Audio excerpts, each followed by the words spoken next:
afternoon, colleagues, and welcome to the session on research ethics today.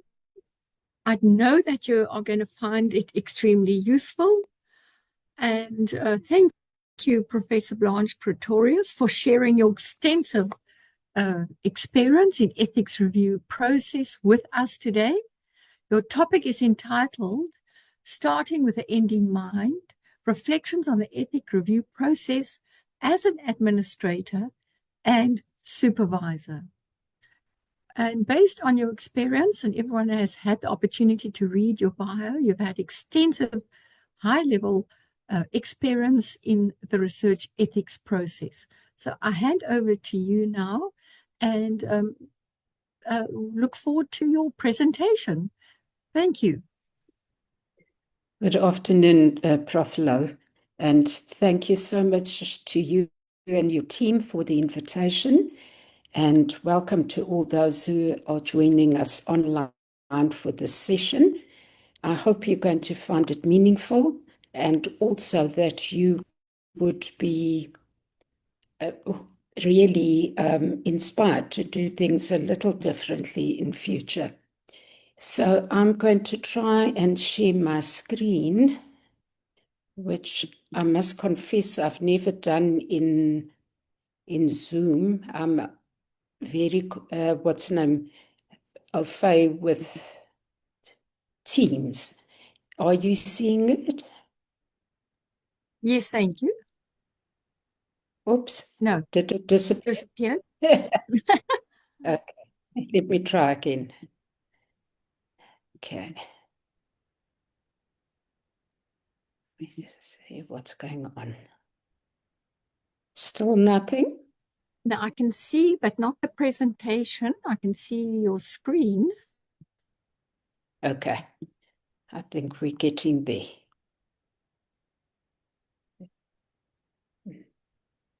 Is it on now, Prof. Lowe?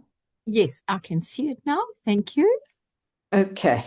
So, colleagues, I really want to just say a huge welcome to all of you. And I want to preface the seminar with the following observations or remarks, if I can. The first is I'm sharing with you my thoughts, my own reflections on ethics and my experience as both a supervisor and as an administrator. And I think I'm in that fortunate position of having played both roles, which at times can be frustrating, but I think can be very enlightening as well. So I'm hoping that through this presentation, you are able to just get a glimpse into the other side, if I may use that terminology. And then I have had to really think about how to limit the number of slides so that it's not death by PowerPoint and that we have adequate time to actually engage with each other.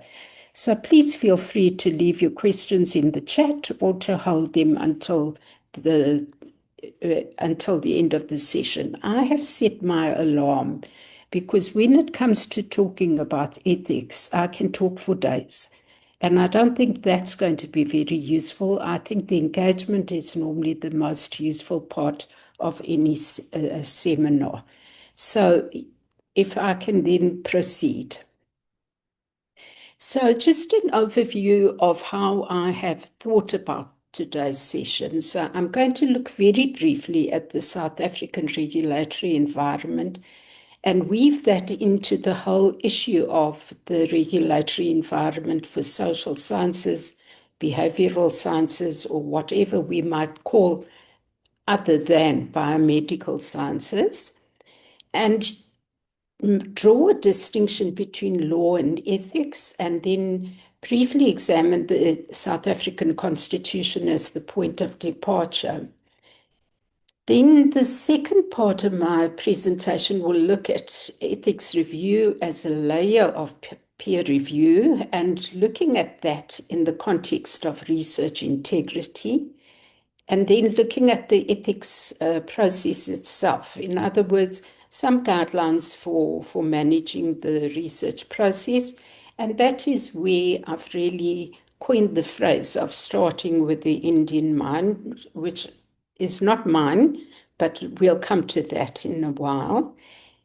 And as I said, I'm reflecting from both chairs that I've actually occupied over the years. And probably, like somebody once said, that your life is your therapy. And it seems like my life as an administrator was my therapy for all the sins I committed as an academic. And then we will go into questions and answers and some discussion. So, starting with the regulatory environment.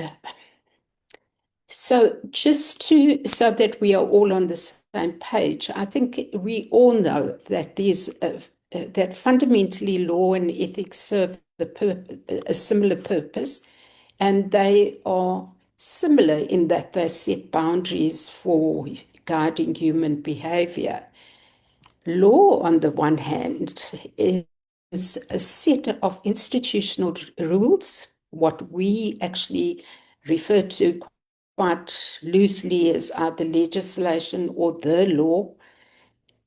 And then from each law comes the regulations, which actually then govern and our behavior and make sure that society actually is able to maintain some order in the way that we interact with each other. And then obviously there are social institutions which actually protect citizens and enforce punishment for those who break the law. On the other hand, ethics is very much more subjective. And whilst there's a whole theoretical body of knowledge around ethics, the reality is that ethics remains very much those internal principles that guide individual behavior or action. And that is dictated largely by an individual's moral compass, their value system, and their personal integrity. And we all know that ethics is what actually guides us in terms of designating or constituting or denoting something as either good or bad, right or wrong, fair or unfair, and how we then set up our own behavior in regard to that. So I think that we all have a fair sense of what is right and wrong in the context of research.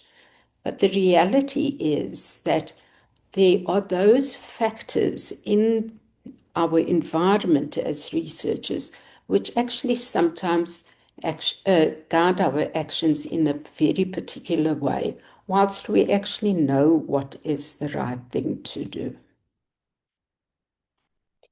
So, as the apex law in South Africa, the Constitution actually, and more specifically, the Bill of Rights actually talks about the fact that we all have inherent dignity and the right to have that dignity respected and protected. And with that right comes enshrined in the Constitution not to be subjected to medical or scientific experiments without informed consent. So very importantly, that the Constitution and the Bill of Rights specifically actually connotes research as something to be undertaken, yes, but within certain parameters. And one of those parameters being that scientific endeavor is never without the informed consent of a participant. Now, obviously, this particular right and the way that this intention of the Constitution is actually set up is then more described in the National Health Act, where research is unpacked and then the regulations or the guidelines which come from the National Health Act namely the National Department of Health's guidelines, actually further guide our actions and present those guidelines to which we as researchers need to adhere. Furthermore, the Constitution and the Bill of Rights in particular enshrines the freedom of expression, academic freedom, and freedom to actually undertake scientific research. And I note this very specifically in the context of the situation that we often find ourselves in, namely that people feel aggrieved at being hemmed in somehow by regulation. And so I mention this specifically because what we always have to appreciate about the Bill of Rights and any rights enshrined in any legislation such as the Constitution is that that is not devoid of certain responsibilities that we have as researchers. So important that we weigh those two up. So whilst we might have the right as academics to actually then undertake scientific research, that comes with responsibilities, and those responsibilities specifically in the South African context are then given further body, if I can use that term quite loosely, within the regulations that have been promulgated by the National Department of Health. So this is just a very busy slide, which I don't need you to take anything more from except to actually point out, as I had mentioned just now, that we derive our code, as it were, from the South African National Health Act, the South African Constitution, which is then actually put into regulations or guidelines in the South African Ethics in Health Research, which is the guideline which has been revised and promulgated in 2024.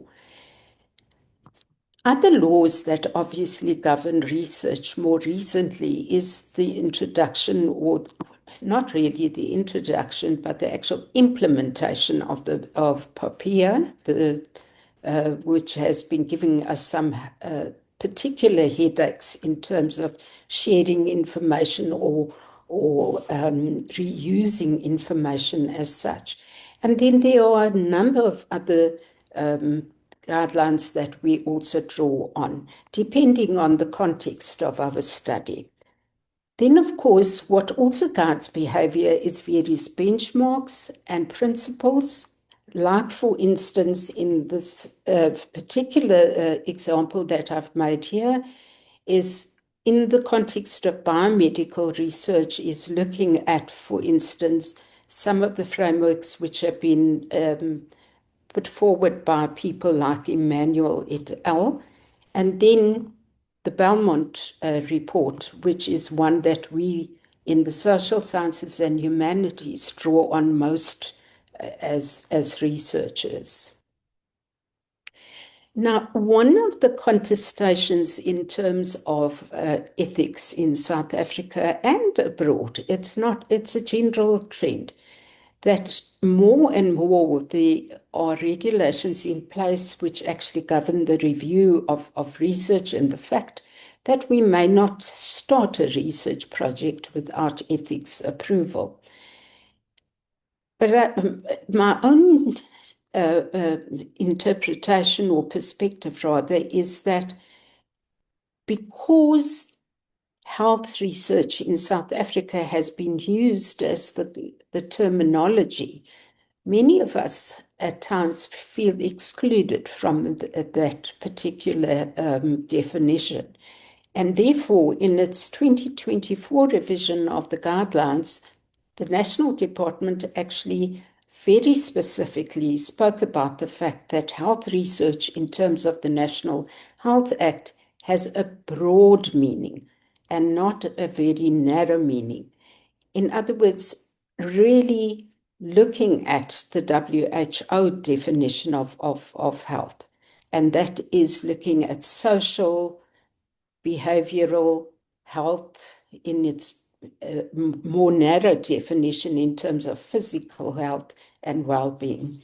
So it's important to understand that regardless of the discipline of the researcher in South Africa, we are all bound by the National Department's guidelines to do our research.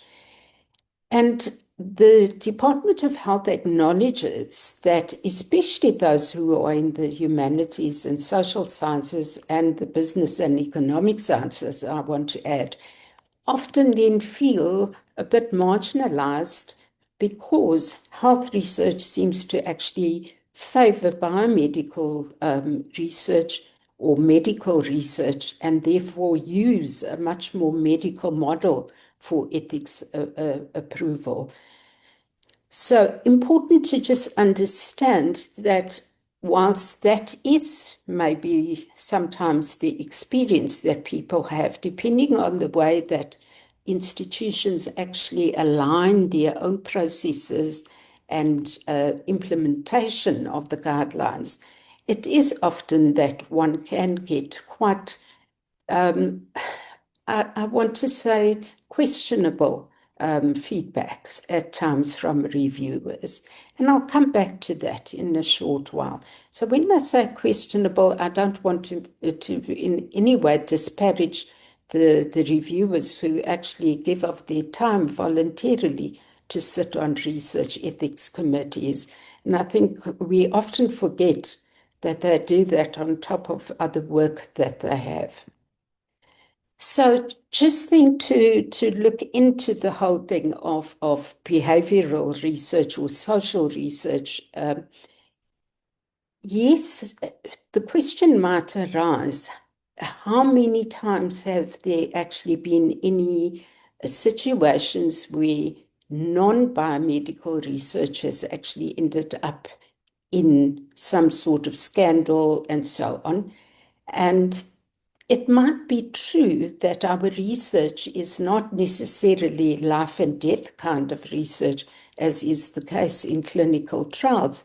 However, there are enough cases and there is enough evidence that suggests that it's not only in the biomedical sciences where regulation has been necessary, because even though we know what is right and wrong, sometimes I want to say that we are not mindful enough or do not anticipate enough exactly what some of the ethical challenges inherent in non-biomedical research could be. And then, of course, there's always the criticism of whether research should be then regulated by an ethics committee or by a professional association. And I'm not going to get into that debate for obvious reasons, because I think that's a debate that gets us into a kind of a chasing of our tails rather than being productive. So just now I said that, yes, we may not have had the same kind of situations that have arisen in so-called medical or biomedical research. We have also had our critical historical moments in social and behavioral research.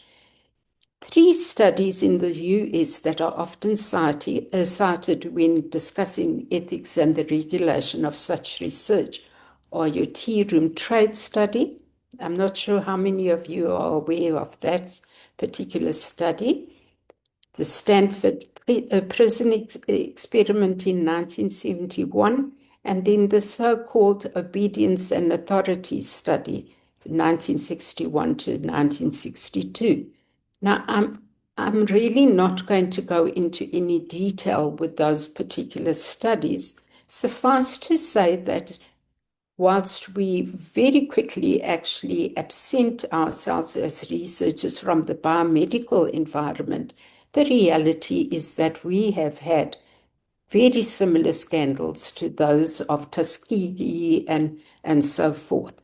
So it is important that we do keep our noses clean as researchers in these particular disciplines as well.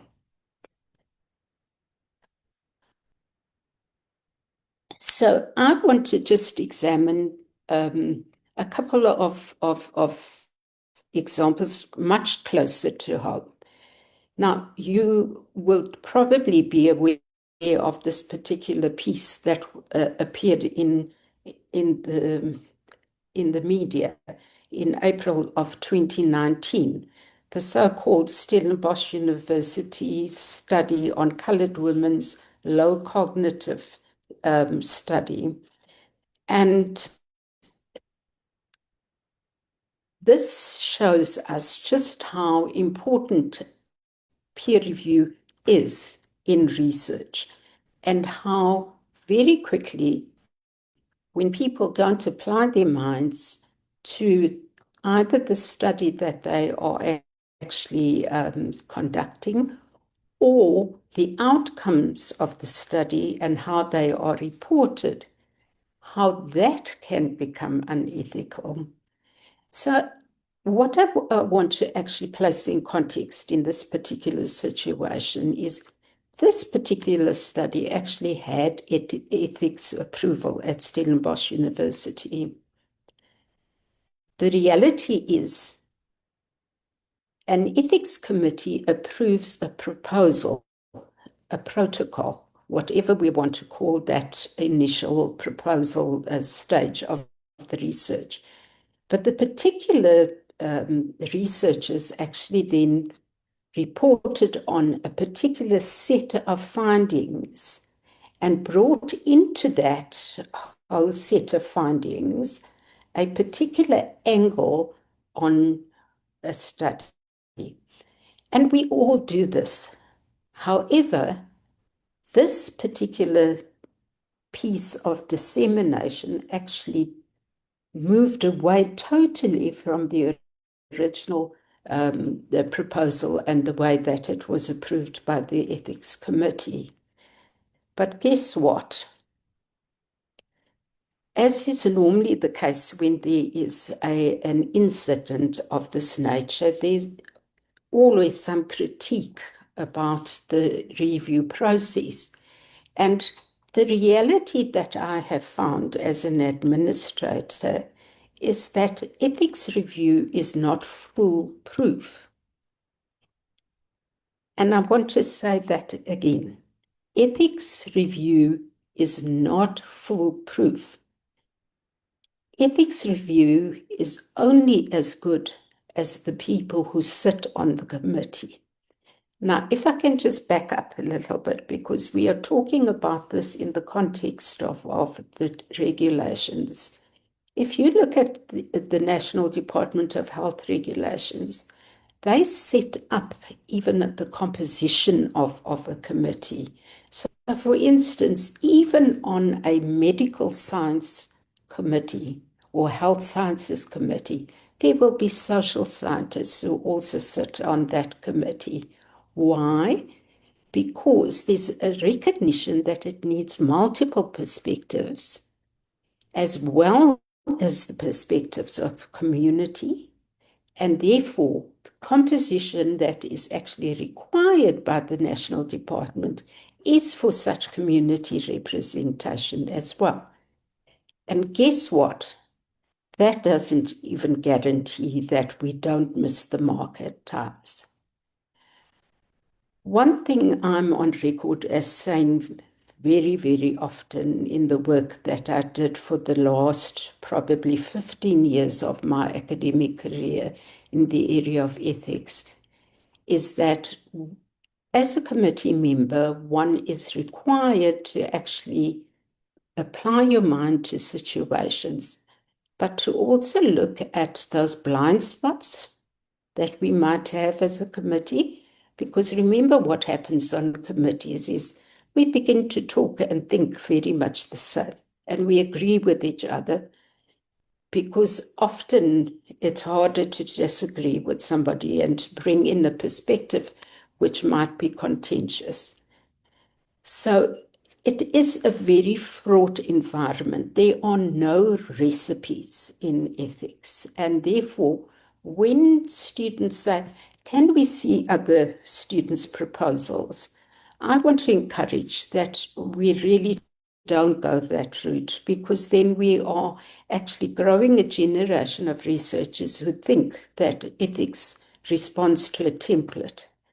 Yes, there are universal principles that we apply, but each research project means that we need to actually apply our minds to that particular situation with that particular sample from the specific community that they represent and the issues at hand in the research topic that we are investigating.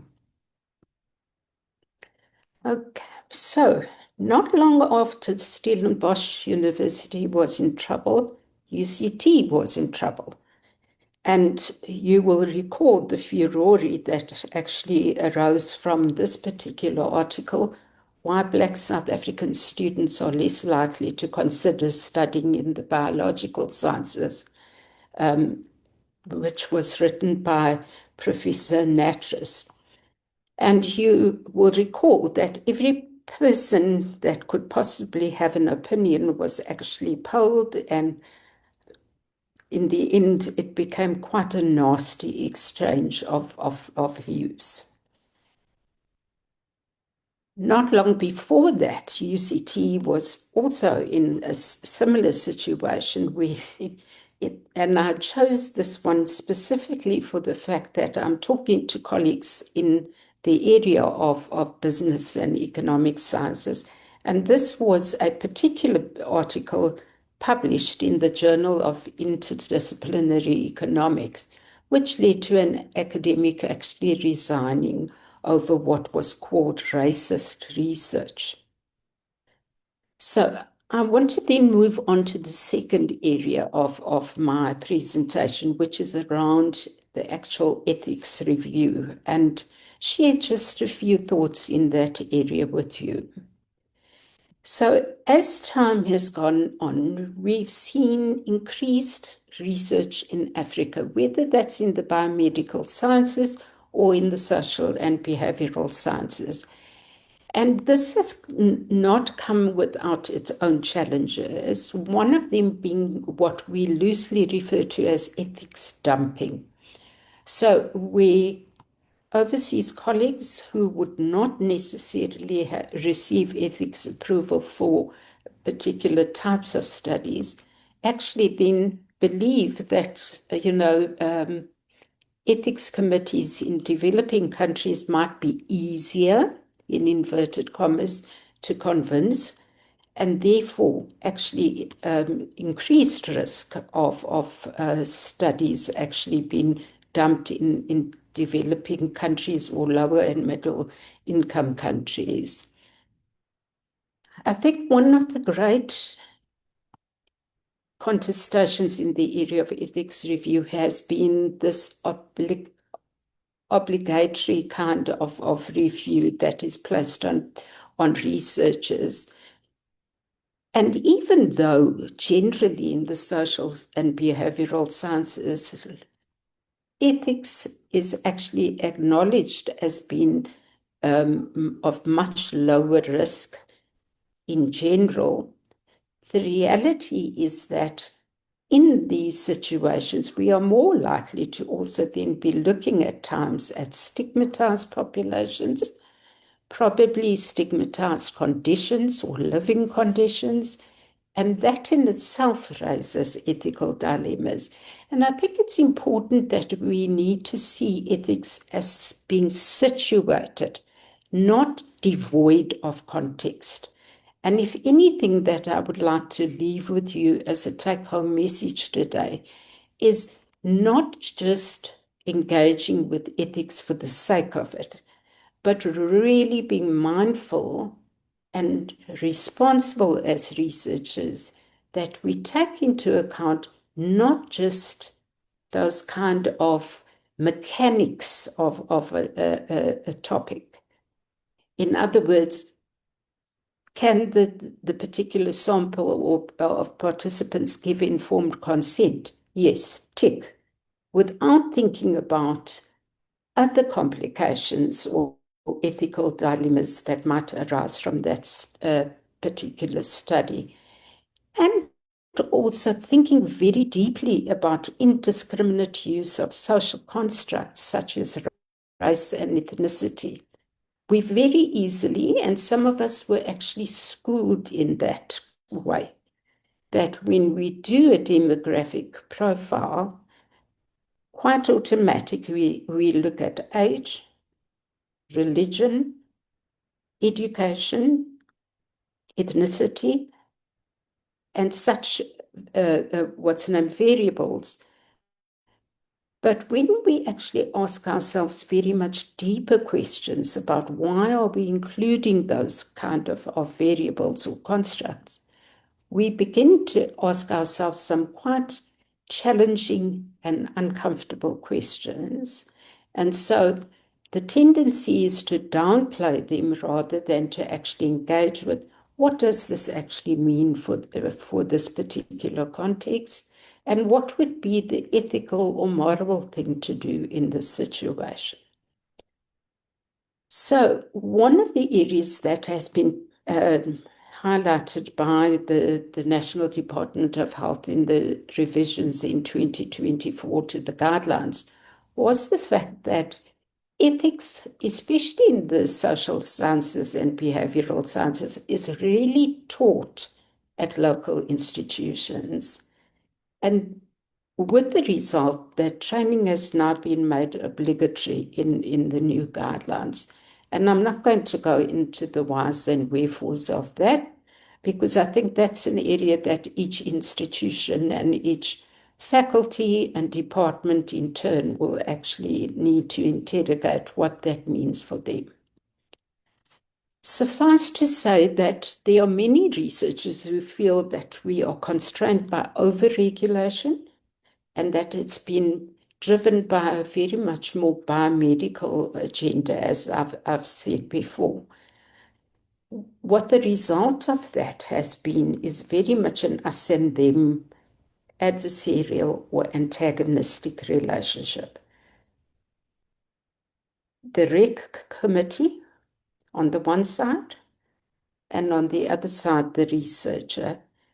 And one of the myths that I would like to really dispel at this point is that committees are holding up research.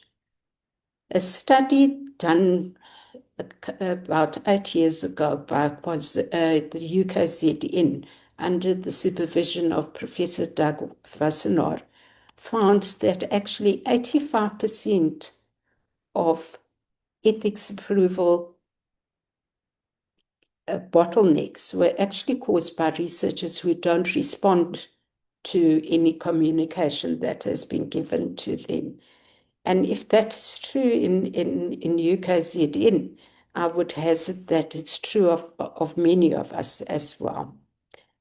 I want to stress that the role of the Research Ethics Committee, or the REC, if I can use that acronym, is not about like these two authors, Kitinji and Ikagura, talk about the Research Ethics Committee as the conscience of the scientific research community. I disagree with that. I don't think that any committee can be the conscience for researchers. The role of the Research Ethics Committee is to protect the interests inherent in the South African Constitution, like I demonstrated to you earlier, in ensuring that we responsibly protect human research participants. So I do not see the Research Ethics Committee as the ethics police. I want to come back to the fact that, as we read in that definition, ethics is about an internal moral compass. It's not about an external enforceable regulation per se. It's about how we see our responsibilities as researchers vis-a-vis the rights of human research participants. And therein lies the rub always, because the reality is, and I don't want to underplay or downplay the fact that as supervisors and as students, the reality is that we are trying to respond to timelines. And often, much of the antagonism between the committee and the individual applicant and his or her supervisor is about the fact that we are actually bound to ensure that we meet certain institutional deadlines. The fact that we didn't get ethics approval on time doesn't shift the goalposts in terms of when the date of submission is. However, the way we engage with the committee ensures that we will actually either make that a more or less protracted process. I'll come back to that in a short while, if you allow me to get back to that.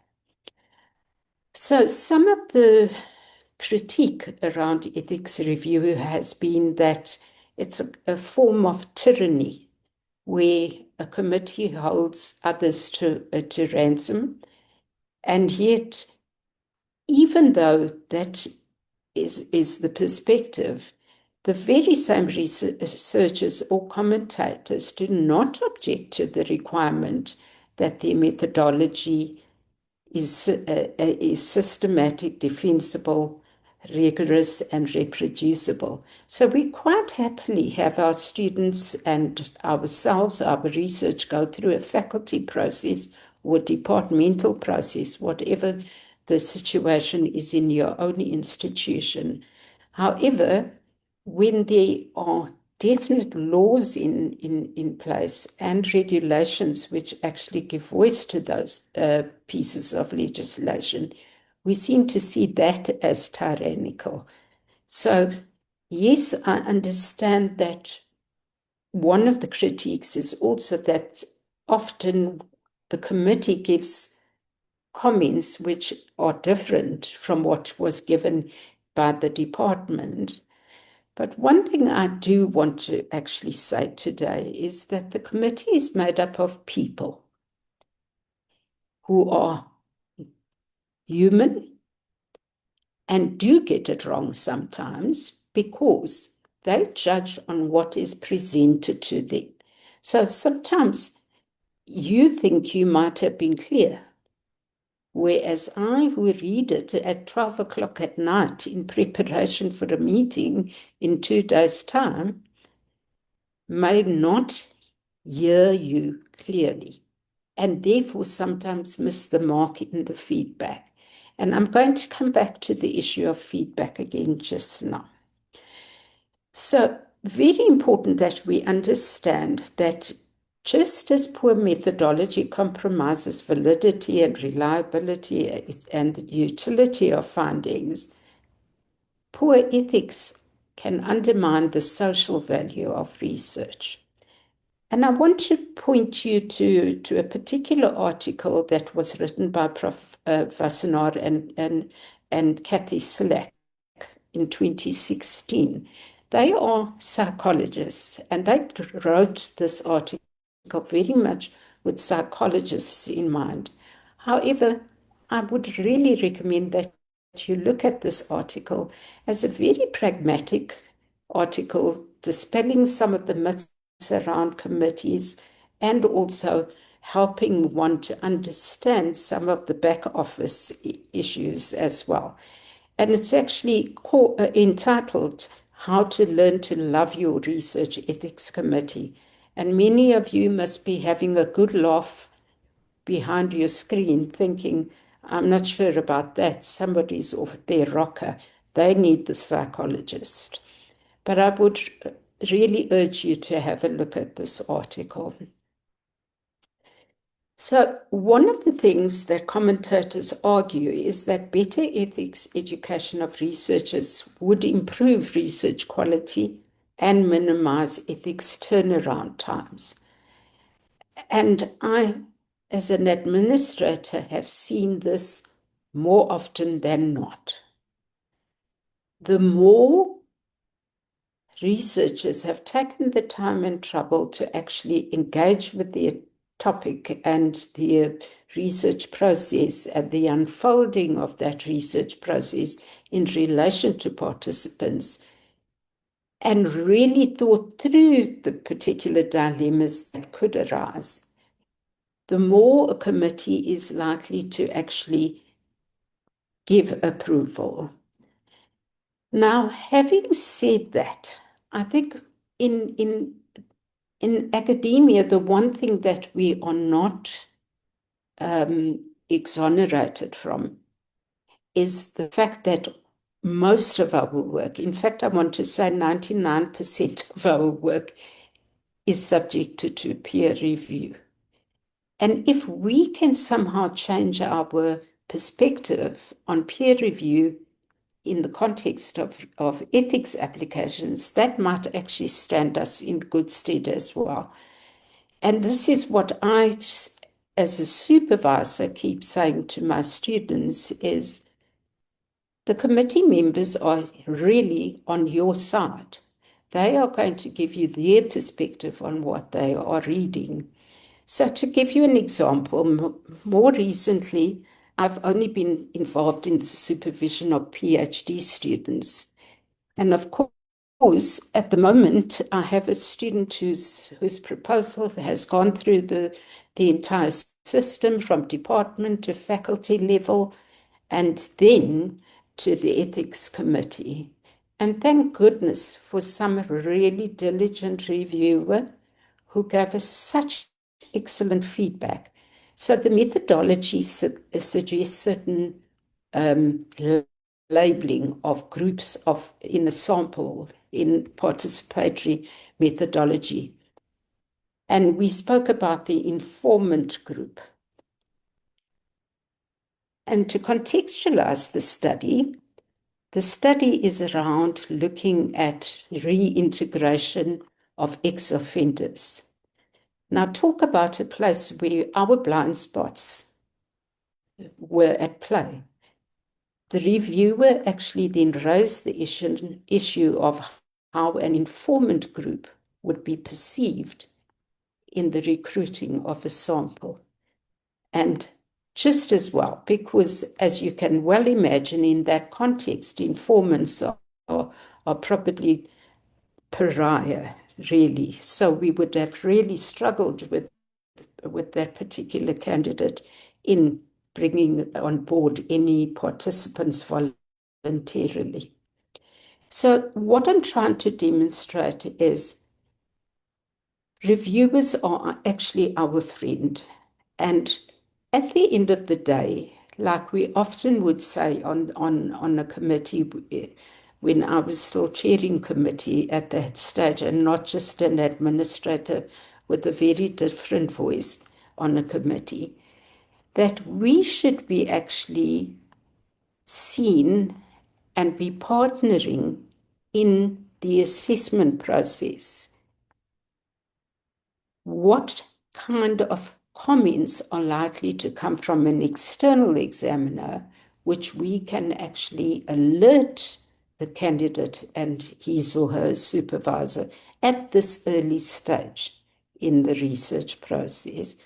When we do that mind shift, then we automatically begin to see the committee as a resource and not as an antagonist.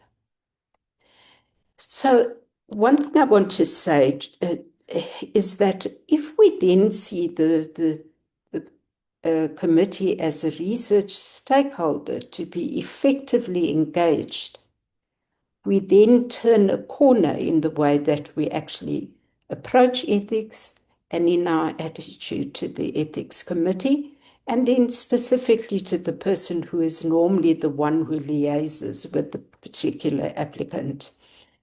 Now, interestingly, and I've sat on both sides of this kind of disciplinary divide, because when I was attached to Nelson Mandela University, obviously that was that predated the introduction of the medical school. So basically, the type of research that committee was seeing was very much more in the social and behavioral sciences, and then very limited amount of research from the biomedical sciences, like physiology and so on. So interestingly, the biomedical sciences also kicked and screamed around the whole issue of research ethics being imposed on them. So it's not a new debate. And I would like to say that we need to also understand that whilst we might be, and I use the word expert guardedly, because I realize that in this audience might be a range of people, from professors to postgraduate students. The reality is that research ethics is a second discipline, which is actually then layered onto the many layers of disciplinary knowledge which academics are actually required to have these days. Not only are you an academic, you are needing to know about pedagogical theory and how to teach in your classrooms. You are expected to know how to engage with communities. You are expected to know how to supervise research. And on top of all of that is another layer of complexity called research ethics. And so it is a big ask. And it's not something that we often school ourselves on, and that is this additional discipline called bioethics. So just a couple more areas in which research ethics committees have been critiqued is in evaluating to what extent their work actually succeeds in protecting the rights and welfare of research participants. And I guess we'll never know until we start doing some of that research ourselves and not relying on others to do it. Also, the reality is, like I said earlier on, that we are communities that are constituted by the very people who sit alongside us as colleagues in our departments, in the university, and so forth. And so there's a substantial amount of discretion that is used in review, which is not replicable to each and every protocol or proposal. And therefore, there is good cause for asking the question around how effective are committees as such. I think there's also been the critique that it's almost as though the committee operates behind a closed door and as though they are not open to scrutiny. And this was something that I saw evolve over time from when I was first on a committee to where I ended in my career at Stellenbosch University, where we had an open door consultation process. So even before starting a project, if there were any concerns, any questions that a researcher wanted to pose, even before submitting an ethics application, there was a process for doing that. There was a process for engaging with feedback and consulting the committee on that aspect as well. And in fact, I remember saying to quite a senior professor, "We are not gods, just ask us." And she said, "But am I allowed to?" And I said, "Well, I would darn right hope we are open to that kind of questioning as well.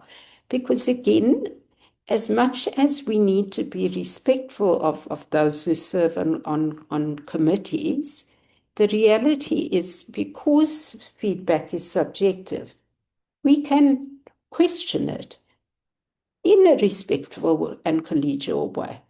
And that is important to enriching not only the knowledge of people on the committee, but your own knowledge and perception of things as well.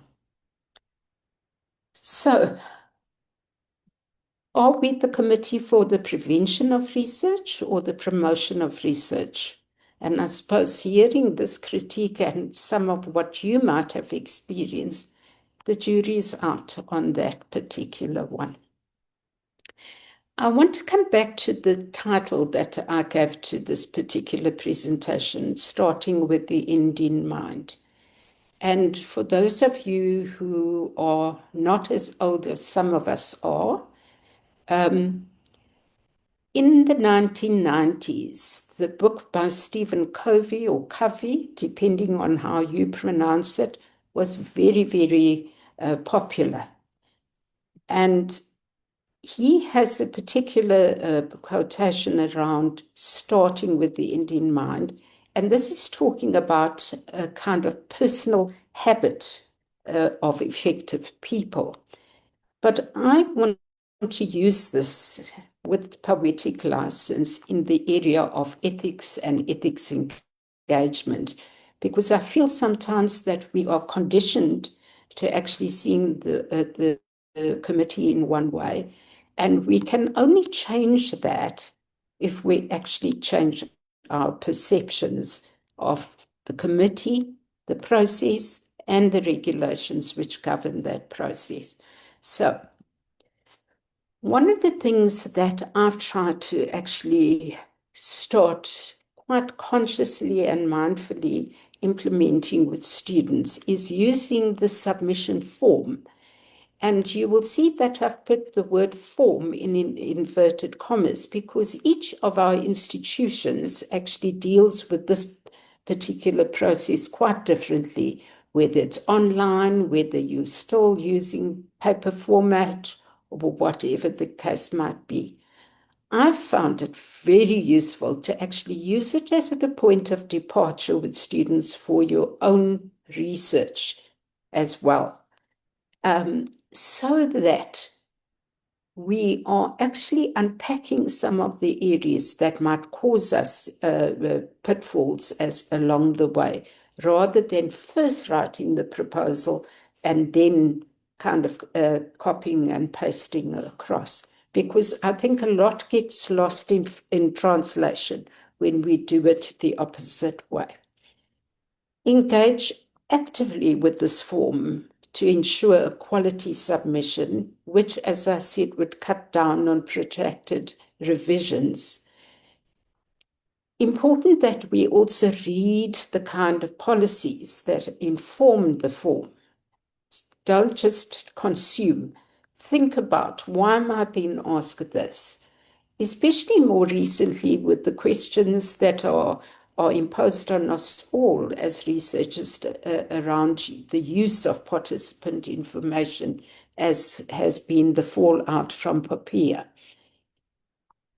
I want to remind us all that ethics is about a reasoned decision-making process. It's not about that little section that we tag on at the end or somewhere near the end of a proposal.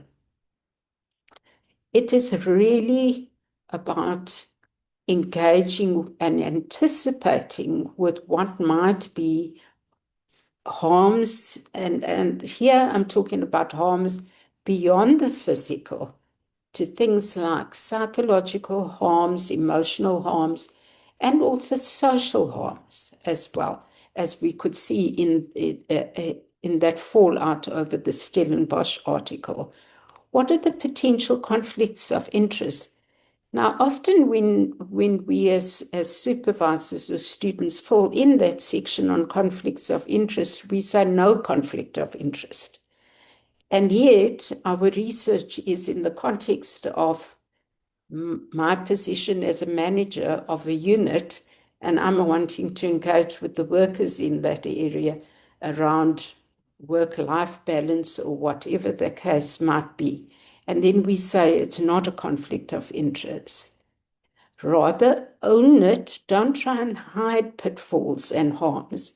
Own it and mitigate.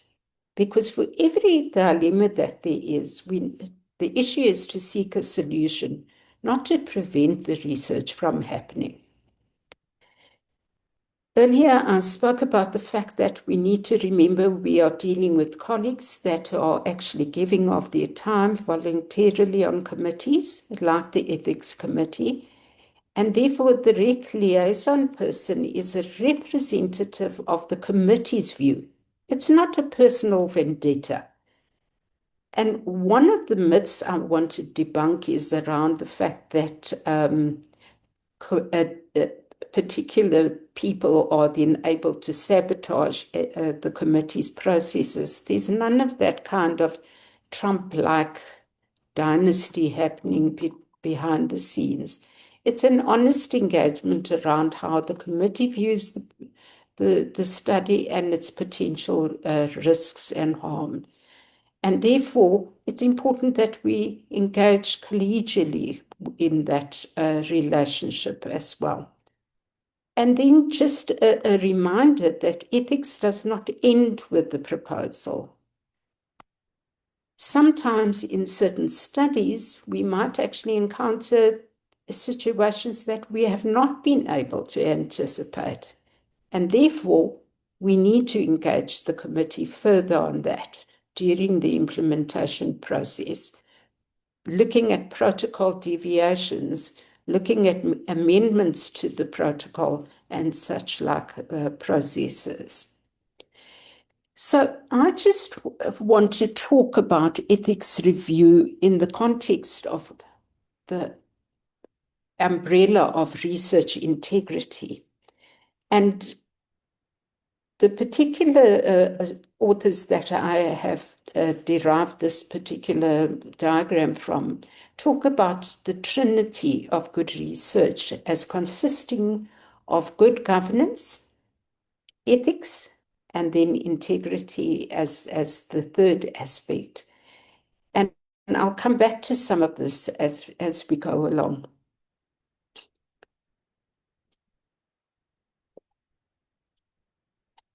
Earlier on, I said that good ethics actually is founded on the functioning of that model compass of each individual. And I would say that that is very important in the ethics review process as well. So even as reviewers, that model compass is what guides the reviewer. Extremely important are institutional factors. So what is the research climate in your particular research group or in your team or in your department? How are we inculcating good values around research? And then systemic factors around how are we rewarding or incentivizing responsible practice, or the shadow side of that coin. Are we incentivizing irresponsible research practices as well? And then obviously what is important is a robust system for dealing with questionable research practices as well. So I want to talk about very quickly the issue of research misconduct, and that ranges on a continuum from misconduct to integrity as kind of best practice.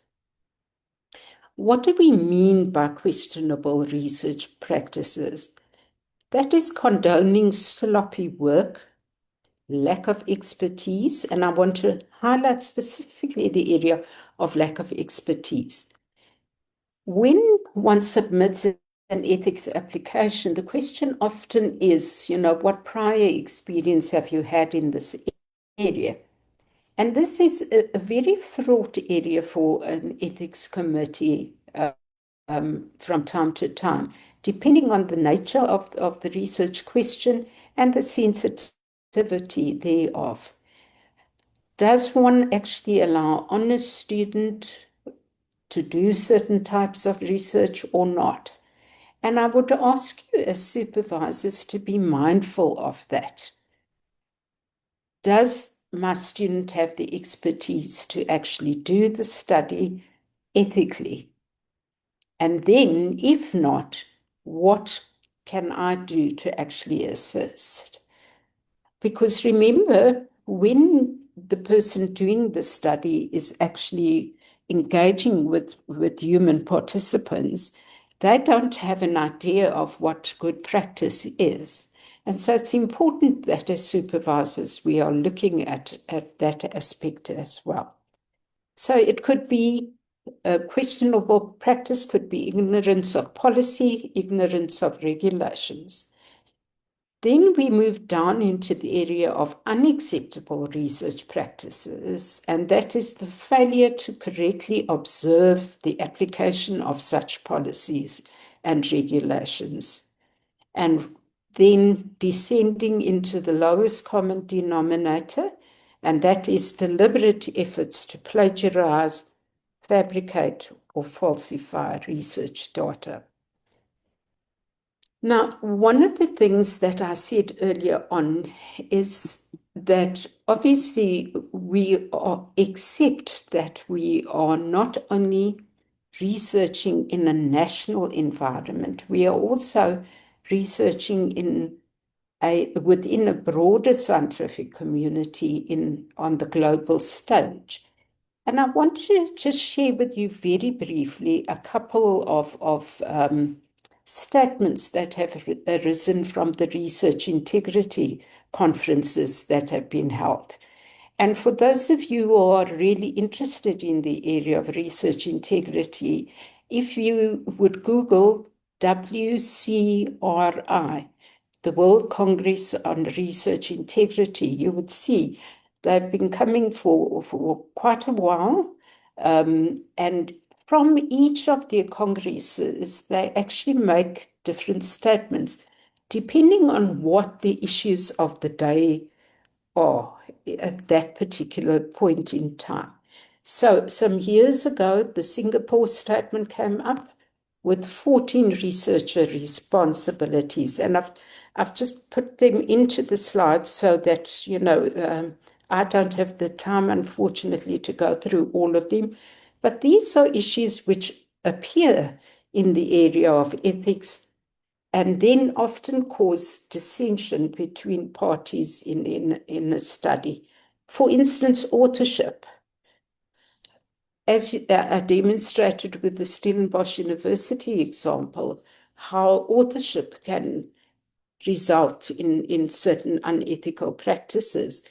Not only that, between a supervisor and student, being clear about who has authorship rights and to what extent those rights are actually applicable. And then very, very importantly, I want to just again reiterate the issue of peer review and ethics review being part of that system of peer review. Okay. My slides have decided that no longer want to move on. Okay. And then, very importantly, I want to just highlight responsibility number 14, and that is societal considerations. That we have an ethical obligation to weigh societal benefits against risks in scientific work. And so, again, something that I am seeing more and more of, and which I really think as academic institutions we need to engage with, is the issue of disseminating the results or the findings of studies in a responsible way to the participants or communities from which those participants come. I think we are going to reach a stage in South Africa where we are dealing with more sophisticated and informed communities, the more we get technologically savvy as well, that at some point our communities are going to ask, who is the research for? Or are we only researched on? And that for me is a responsibility that we need to engage with. Oh, sorry. I got a fright at my own alarm.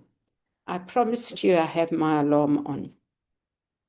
So another set of statements that evolved from the Hong Kong conference was around the Hong Kong principles, which are really, again, speaking specifically to the issue of impact of research, like I alluded to just now, and how important that is.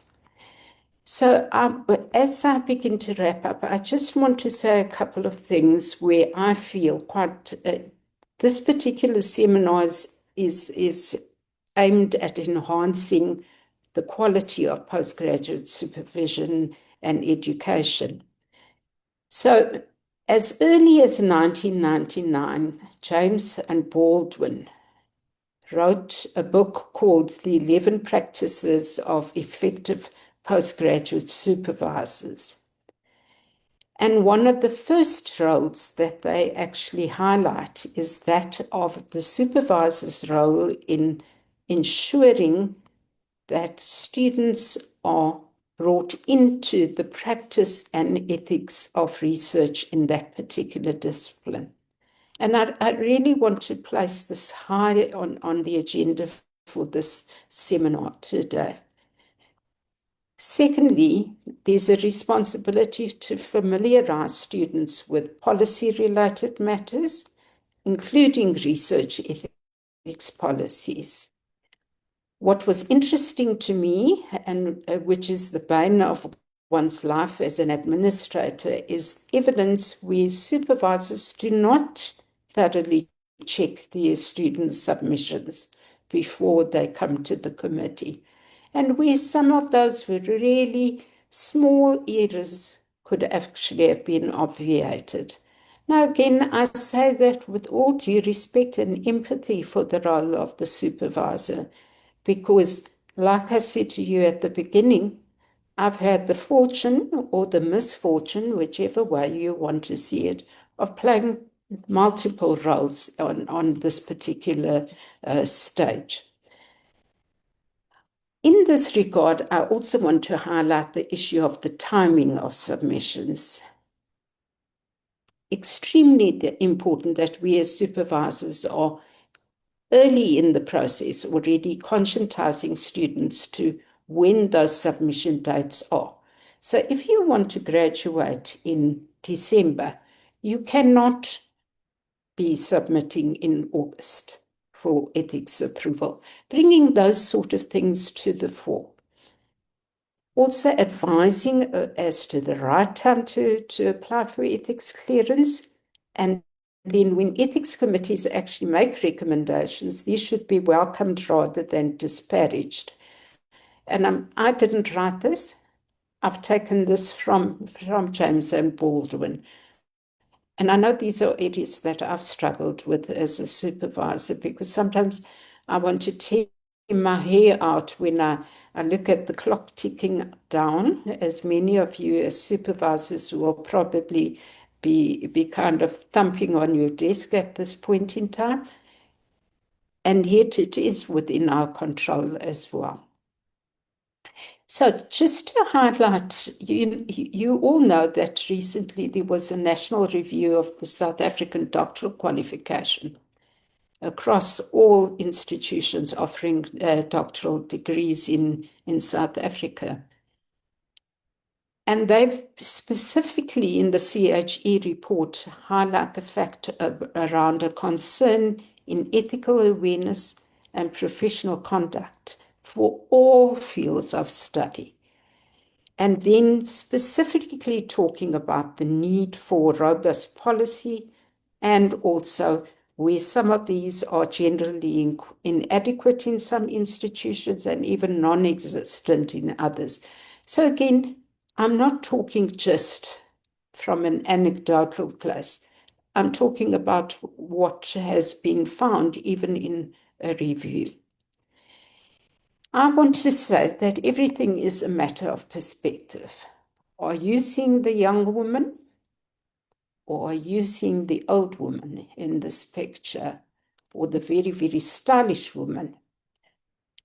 Whether you're a student, whether you was a supervisor, the reality is all research is a matter of perspective. We see certain things, and committees will come as one level of peer review and share with you their perspective on a particular proposal.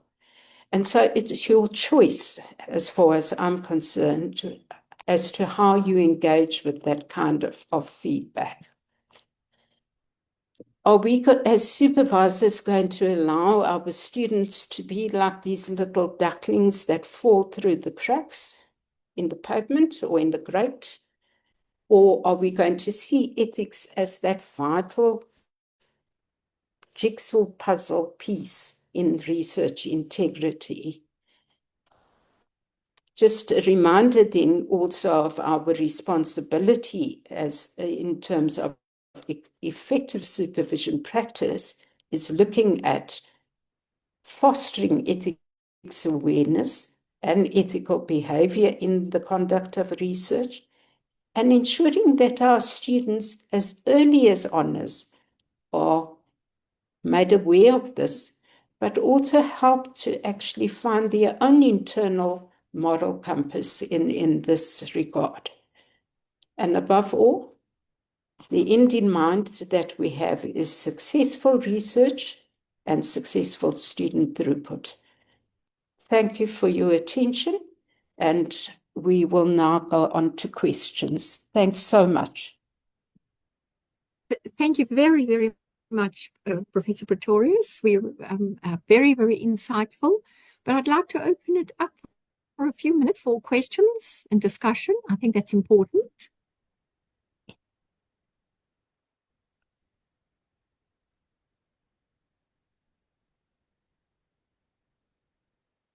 Any questions? Any comments from any of the delegates? Can I ask a question? Yes, please. Is that Katlego? Yes, from the Region Business School.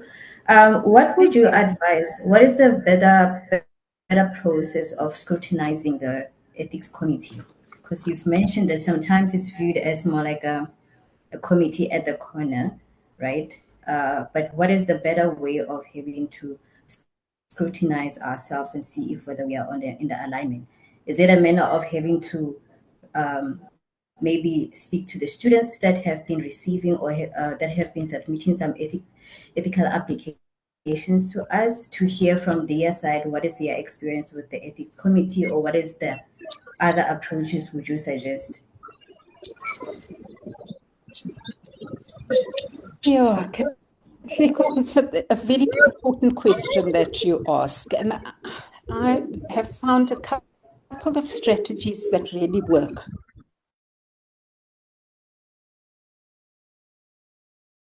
Sorry,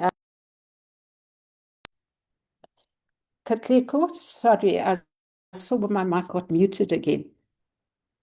Very important question that you ask, because in my experience, a number of strategies actually work. The first is actually making students aware of that role of the ethics committee. I'm not sure, in all the time that I was a student from honours to PhD, I was quite clueless about the research ethics committee until I actually had to engage with it. And so it became almost like this committee which was so far off distant that I didn't see that I could even speak to somebody on that committee. The reality is that every committee has functionaries, and that is what I was as the administrator. So I found myself very often playing that role of, because I attended every single committee meeting, I found myself being that decoder of the feedback. And that is something I find that supervisors don't do often enough with their students. so that the student is also part of that thinking process. And then very importantly, if you are concerned about the kind of feedback, is you as the supervisor trying to find common ground with whoever the liaison person is, and maybe even asking for some feedback or some input from the chairperson as well. Because like I said, the reality for the committee is that the reviewer evaluates what is on paper. They do not read into and they cannot assume that they know what is in the applicant's head. So bottom line for me is around that engagement. And then an area where I really found a lot of positive energy being generated is having departments actually invite people from the ethics office to explain the form, go through what this actually means, why is it there. And I found those such meaningful interactions, because then one is able to share examples and give real clues on what does a committee actually look for. I hope I've answered you, Katlego, or you're very welcome to tell me if there's anything that I've not answered to you.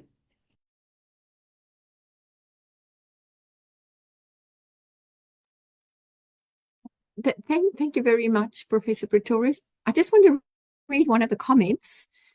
Moya Joseph Nkosi says, often during PhD defense, issues of ethics need to be stressed so that students go forward well informed. I think that's a good point.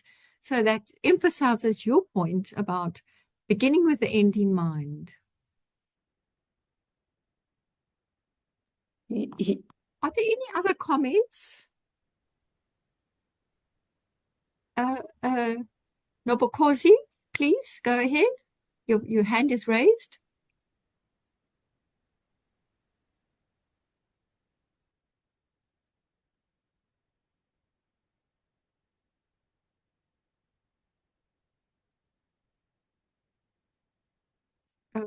Nobokosi, you raised your hand. Would you like to ask a question? Please do so.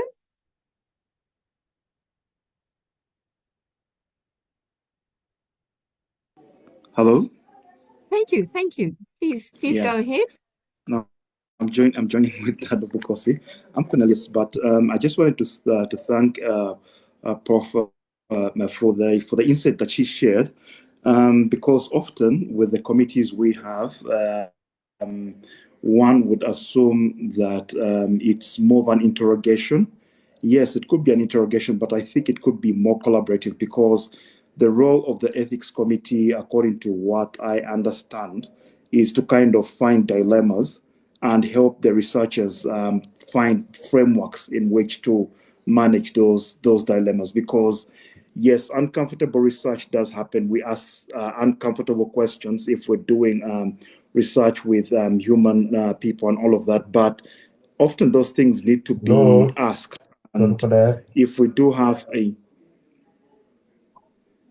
if we do have a framework, if the ethics committee really focuses on finding those dilemmas, those loopholes, and really help the applicants to kind of find a way of dealing with them, help them find frameworks within which to do that research, then there is a lot of value. But if you go back and you tell me that, no, you're using very old references, and you don't even understand the reason why I'm using old references, or no, you forgot to add a here or a there, that becomes very frustrating to a researcher, really. I mean, but if you came and told me, did you think about the fact that in this community, these people are referred by this name, and if you ask them that, it will make them feel this way, that adds value to my work. Because as a researcher, I also want to find the truth. And often, if I didn't hear that comment and didn't see that dilemma, there's a chance that whatever I'm looking at may not be, I may not get to the truth.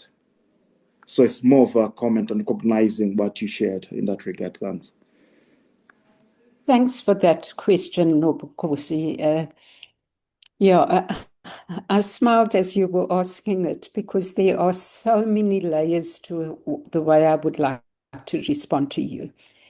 The first is from the point of view of the role of the ethics reviewer and the type of feedback that is given. And I know that we've actually tried very hard as ethics committees to move away from getting into the technical parts, and yet one cannot, as an ethics committee, condone poor quality, for instance, in a letter to a gatekeeper, because that has all sorts of ethical ramifications for the credibility of your research, etc., etc. So I also want to just contextualize sometimes where that technical feedback comes from. However, having said that, if that is all you are getting, then I can understand your frustration versus what I was relating to you earlier about really thoughtful feedback which adds value to the whole research engagement, as it were. The reality on committees is that we have a range of people, from those golden oldies who've sat there for 9-10 years to the reviewer who's probably reviewing their first proposal. And somewhere in between is this range of feedback which comes back. And so I'm not excusing poor feedback, but I'm also painting some of the realities of what chairpersons and administrators contend with as well. Having said that, and I think you are talking about frameworks in the context of my saying that ethics doesn't respond to templates. However, what there are good examples in other articles or some of the writing in the area of bioethics, where some of these issues which might be highlighted in your particular research can be spoken to. Now, I also want to share with you a personal experience that I had on the committee while I was still working at Stellenbosch, where one of my fellow committee members asked me, "Blanche, are you the lecturer or supervisor, or are you the ethics reviewer?" Because in my review, I had said, "Please see article such and such and this author," and so on. So we do walk a fine line on committees in terms of that educator role, pointing to frameworks, giving that kind of information, and then not assuming the role of the supervisor, because sometimes that might be an affront to the supervisor as well. So I hope that I'm giving you a perspective of what the life of a committee looks like internally, but also the roles that we play on the committee and my own personal experience as a reviewer. Thanks, Nobukosi, for the thumbs up. Thank you very much for your questions, and thank you, Professor Pretorius. Charlo, would you like to take over now? We just have one or two little questions that we'd like people to respond to, please, if at all possible.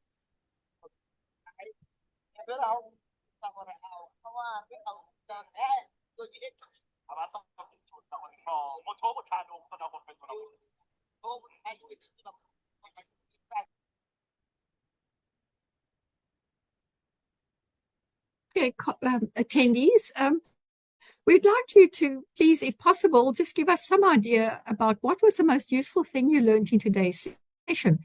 We learned so much, Professor Pretorius, and as you can see, I'm not sure if I've had time to look at the comments. They'd be so positive, and almost everyone would like a copy of your presentation.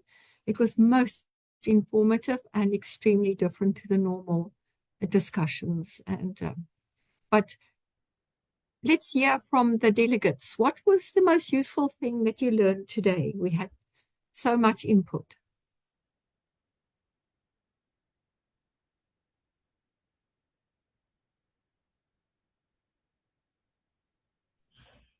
Good afternoon. Can I input? Yes, please. Could you do it on the wooclap.com Okay. and this code, if possible? Thanks, Vina.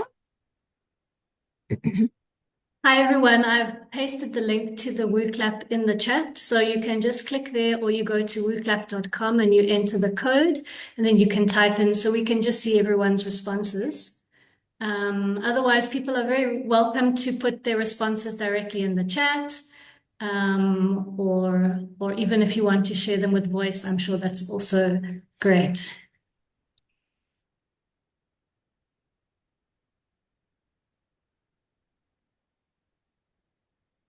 Hi, colleagues, how are you?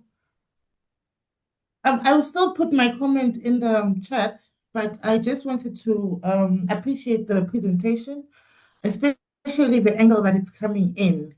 Honestly, I felt much better because earlier this morning, I had to make a presentation to postgraduate students, and I might have been saying similar things to the fact that research ethics committees are not there as a blockage or just to frustrate you. It's a research process that everybody should be aware of or understand it from an early stage in their research. So for me, third-year students who are doing research, we need to start teaching them from there. So I've seen some universities have at least tried to introduce the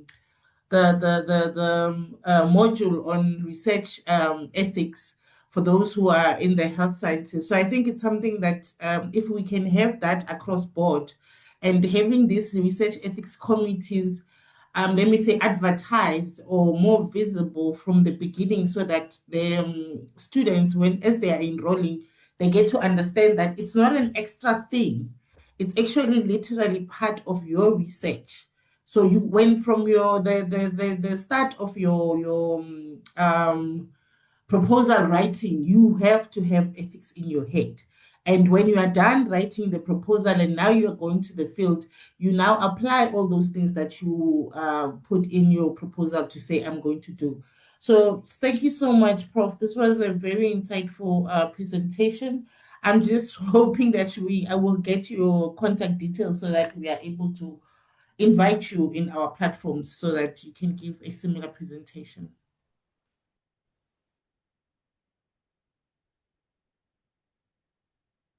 Thank you very much for the comments so far. Any more comments? We also appreciate your comments in the chat box.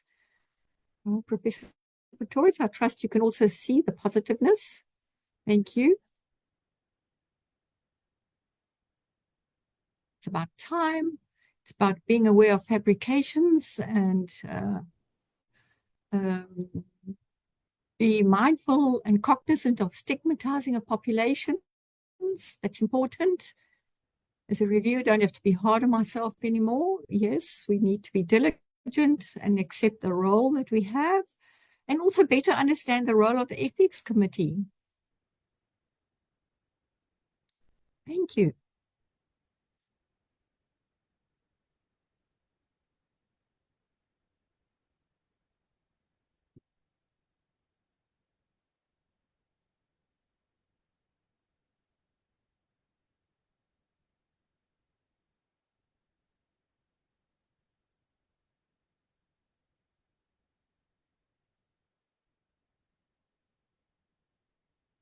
While people are thinking, Professor Pretorius, I really appreciated the thoroughness of your presentation, taking us right from the legal aspects through the different acts and ending with the 7 habits and borrowing from that at the end, showing us how we can start with the end in mind. It's critically important. I've been extremely inspired myself. Thank you. Thanks, Prof. Lowe, and thanks again for the invitation.